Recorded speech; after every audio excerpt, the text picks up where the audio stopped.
លោកអ្នកនាងជាទីមេត្រីពីខេត្តកំពង់ចាមអង្គការក្រៅរដ្ឋាភិបាលចំនួន2ចៅអធិការវត្តអាជ្ញាធរនិងគណៈគ្រប់គ្រងសាលាមួយចំនួននៅស្រុកកំពង់សៀមបានសហការគ្នាធ្វើពិធីបុណ្យផ្កាប្រាក់មហាសាមគ្គីរយៈពេល5ថ្ងៃគឺចាប់ពីថ្ងៃទី19ដល់ថ្ងៃទី24ខែមីនាក្នុងគោលបំណងប្រមូលថវិកាជួយបំពេញតម្រូវការចាំបាច់របស់សាលារៀនដែលកំពុងខ្វះខាតលោកសុបសុខប្រាថ្នារាយការណ៍ព័ត៌មាននេះ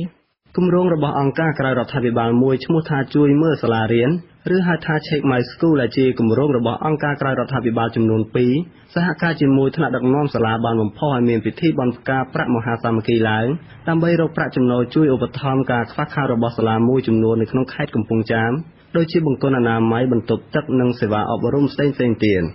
នាយកប្រតិបត្តិនៃវិទ្យាស្ថានខ្មែរសម្រាប់ការអភិវឌ្ឍជាតិដែលហៅកាត់ថាខាញលោកសេងរដ្ឋីមានប្រសាសន៍ថានេះជាពិធីតាមលក្ខណៈប្រពៃណីសាសនា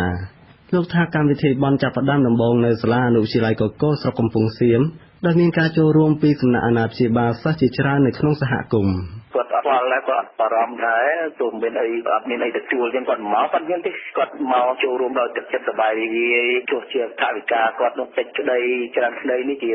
ទឹកចិត្តសម្ដានទឹកចិត្តរបស់គាត់ណាដើម្បីដោះស្រាយតម្រូវការបន្ទាន់ពីព្រោះកាលណាយើងរងចាំការដោះស្រាយពីរដ្ឋវាថាដូចជាយឺតយូរណាពិធីបុណ្យផ្កាប្រាក់មហាសាមគ្គីគឺប្រារព្ធឡើងចំនួន5ថ្ងៃដោយកំណត់តំបន់គោលដៅចំនួន5ក្នុងស្រុកកំពង់សៀមខេត្តកំពង់ចាមកម្មវិធីបុណ្យចាប់ផ្ដើមពីថ្ងៃទី19មីនាគឺធ្វើនៅអនុវិទ្យាល័យកកូរស្ថិតនៅក្នុងភូមិកកូរ1ឃុំកកូរ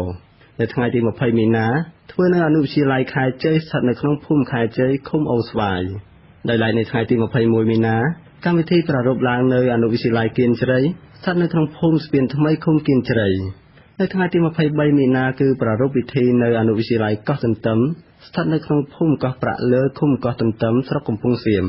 និងចុងក្រោយនៅថ្ងៃទី24មីនាពិធីបុណ្យនឹងធ្វើឡើងនៅអនុវិទ្យាល័យអង្គរស្ថិតនៅក្នុងភូមិអំពិលលើឃុំអំពិល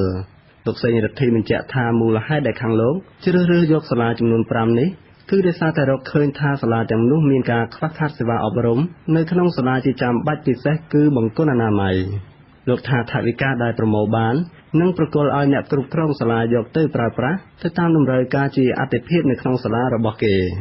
នាយកសាលាអនុវិទ្យាល័យកកូរលោកគង់សុផានរិទ្ធសម្ដែងអារម្មណ៍រីករាយនៅពេលដែលកម្មវិធីបុណ្យផ្កាប្រាក់មហាសាមគ្គីមានការចូលរួមច្រើនពីប្រជាពលរដ្ឋពីព្រោះជាការជំរុញស្មារតីប្រជាពលរដ្ឋឲ្យមានការចូលរួមចំណែកក្នុងកិច្ចការសង្គមលោកថា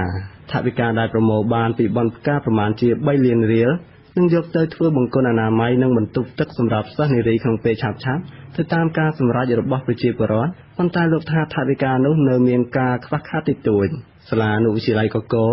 មានសិស្សចំនួន160នាក់ក្នុងនោះសិស្សស្រី80នាក់ហើយសាលានេះនៅខ្វះខាតសម្ភារៈខ្លះទៀតដូចជារបងសាលានិងបញ្ហាទីធ្លាបរិស្ថានសាលាជាដើមយ៉ាងណាតំណាងសម្ព័ន្ធគណនេយ្យភាពសង្គមអាស៊ីបូព៌ានិងប៉ាស៊ីហ្វិកលោកសនជ័យមានប្រសាសន៍ថាកង្វះខាតសម្ភារៈនៅក្នុងសាលាក៏អាចជាកត្តាមួយដែលនាំឲ្យសិស្សសម្រេចចិត្តបោះបង់ចោលការសិក្សាដែរ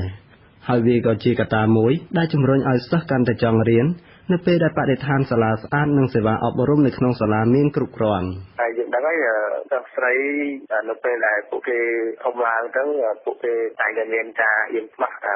ហើយនឹងបារម្ភអំពីសុខភាពរបស់ពួកគេអញ្ចឹងវាអាចនាំឲ្យពួកគេមានការធុញទ្រាន់នឹងការរៀនសូត្រហើយវាអាចនឹងឈានទៅដល់ការបោះបង់ការសិក្សាលោកថាផែនការទៅមុខទៀតអាចនឹងមានពិធីបែបនេះនៅតាមខេត្តមួយចំនួនដែលស្ថិតនៅឆ្ងាយពីរាជធានីភ្នំពេញដូចជាខេត្តកំពង់ស្ពឺស្វាយរៀងបាត់ដំបងជាដើមប៉ុន្តែលោកត្រូវការព័ត៌មានមួយ